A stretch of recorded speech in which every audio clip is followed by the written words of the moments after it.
The Israel Defense Force is poised to launch a massive ground assault into Gaza. If, or more likely when, that happens, Iran says it will not be able to just be an observer in the conflict any longer. What that means remains to be seen. The U.S. says there's no direct proof Iran participated in or even knew about Hamas's October 7th terrorist attacks into southern Israel. Critics say it's unlikely Iran wasn't at least complicit in the attacks.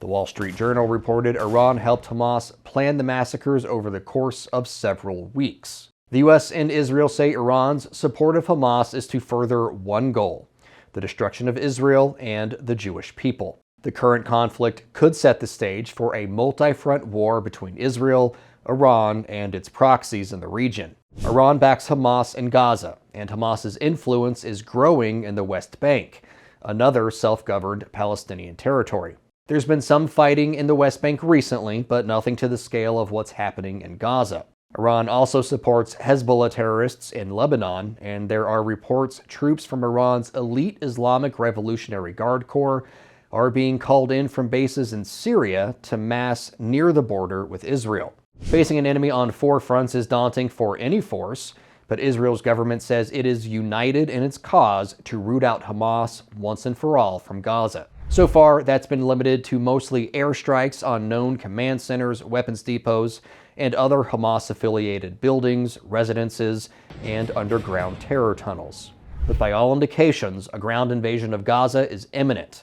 The Israel Defense Force mobilized hundreds of thousands of troops to its border with Gaza, including mobile artillery and tanks. New images of Israeli tanks with cope cages mounted to them started appearing online recently. The modifications help prevent aerial drone attacks, a sign Israel may be taking a page from Ukraine's defensive playbook, preparing for what Senator Lindsey Graham called urban warfare on steroids. Senator Graham also said if Iran or Hezbollah launch a large-scale attack on Israel, he'd submit a resolution calling for military strikes on Iran's oil refineries. The strikes could be carried out by one of the two U.S. carrier strike groups now in the region. The USS Eisenhower and USS Gerald Ford CSGs are both in the eastern Mediterranean now.